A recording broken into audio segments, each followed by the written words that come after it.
नमस्कार, पुण्यशीलों के जब शो में हम देख रहे हैं कि देवी अहिल्या चाहती हैं कि वो उनका धर्म निभाए पत्नी होने का और खंडेराव के वीरगति प्राप्त करने के बाद में वो भी उनके साथ में सती हो जाए। मगर मल्हार राव सूबेदार जी उन्हें दुहाई देते हैं कि वो एक छोटी रानी भी हैं और मालवा की जनता की आई बनकर काम कर रही थी और वही काम वो अब भी करती रहीं और खंडेराव होलकर जो विचार रखते थे, जो सोच रखते थे, वो समाज में आगे फैलाएं। जो काम वो अधूरा छोड़ गए हैं वो काम देवी अहिल्या करे। वो नहीं चाहते कि उनकी बेटी समान ये देवी अहिल्या सती हो।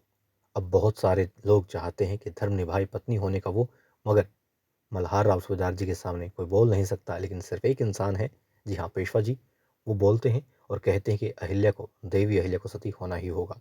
मगर अब ऐसा क्या हो जाता है कि देवी अहिल्या सती नहीं होती? किस प्रकार से मल्हार राव सूबेदार जी पेशवा जी को मनाते हैं, समझाते हैं और देवी अहिल्या को भी समझाते हैं, मनाते हैं कि वो सती ना हो। और होता भी ऐसा ही है, देवी अहिल्या सती नहीं होती। और फिर क्या होता है? फिर पार्वतीबाई साहब तो सती हो जाती हैं। अब घर की ओर वापस लौट रहे होते हैं। देवी अहिल्या, गौतमी सरकार, द्वारकाबाई साहेब और जी हाँ, हरकूबाई होती हैं। गंगूबाई भी साथ में होते हैं, तुकोजी होते हैं। अब गंगूबा कहते हैं कि मल्हार साहब सूबेदार जी सरकार, समय हो गया है खंडेराव होलकर की अस्थियां विसर्जित करने का। और अब वो अपनी प्रतिज्ञा दोहराते हैं। वो कहते हैं कि नहीं, उन्होंने प्रतिज्ञा ली थी कि वो खंडेराव होलकर की अस्थियां विसर्जित तब तक नहीं करेंगे जब तक बदला नहीं लेते हैं उस अधर्म का, उस अनीति का जो खंडेराव के साथ में हुई है, और अपने परिवार के दुख, चित्कार, आंसुओं का उस सूरजमल से। वो कहते हैं कि देवी अहिल्या के, मतलब उनकी बेटी है, जो एक तरीके से उनके जीवन से जो रंग चले गए हैं, उन रंगों के जाने का बदला तो वो ले करके रहेंगे और तभी अस्थियों का विसर्जन करेंगे। और अब जब ये चार महिलाएं आ रही हैं, गोदबाई साहेब, हरकूबाई, द्वारकाबाई साहेब और देवी अहिल्या, यानी कि देवी अहिल्या सती नहीं हुई है। ना जाने क्या हुआ कि पेशवा जी भी मान गए होंगे, बेशक नाराज हों, मगर मान गए होंगे कि हाँ, मल्हार राव सूबेदार जी की सोच सही है, ऐसा होना चाहिए।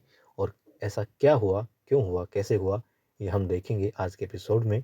कुल मिलाकर के बात यहाँ पर ये कि देवी अहिल्या सती नहीं हुई हैं, वो जीवन में आगे बढ़ गई हैं।